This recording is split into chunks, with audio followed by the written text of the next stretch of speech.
ng bayan, maasahan anumang panahon. Magandang araw po sa ating lahat. Narito na ang pinaka-latest update sa lagay ng ating panahon ngayong araw ng Linggo, May 11, 2025.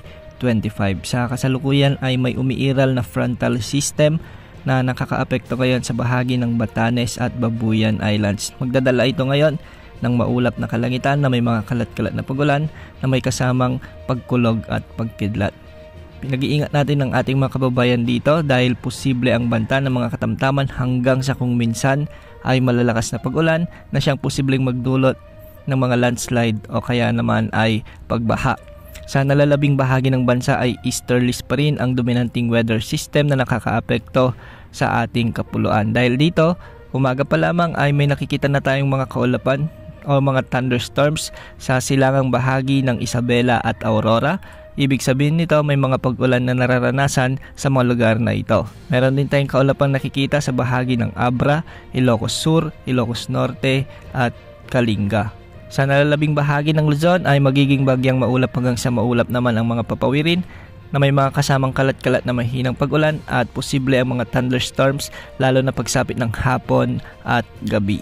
Sa Visayas may mga thunderstorms din ngayong umaga sa bahagi ng Western Visayas, ang ilang bahagi ng Negros Island Region at sa may Bohol at Cebu. Sa nalalabing bahagi ng Visayas ay magiging bagyang maulap hanggang sa maulap rin ang mga kalangitan na may kasamang kalat-kalat na mahinang pagulan at posible rin ang thunderstorms sa hapon at gabi. Sa Mindanao, pinag-iingat natin ang ating mga kababayan sa may Zamboanga Peninsula, sa kanlurang bahagi ng Sorsogon at Bangsamoro Region dahil may mga kaulapang nagdudulot ngayon ng mga malalakas na pag-ulan, dulot ng thunderstorms at ng easterlies.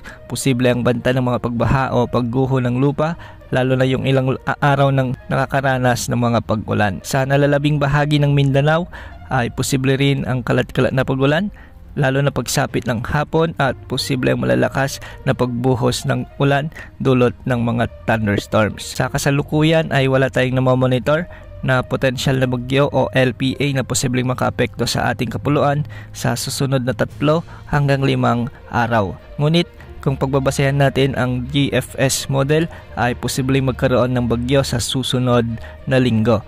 Ayon dito, posible itong lumakas bilang bagyo at posibleng lumapit sa silangang bahagi ng Mindanao at Visayas. Malawak ang bagyong ito at may posibilidad na lumapit rin ito sa may Bicol region at magre-recurve pahilagang silangan sa mga kasunod nitong araw. Malayo pa at matagal pa kaya posible pang maraming pagbabago ukol sa outlook na ito. Yan ang update sa lagay ng panahon. Ito po ang weather update ng bayan, maasahan anumang panahon.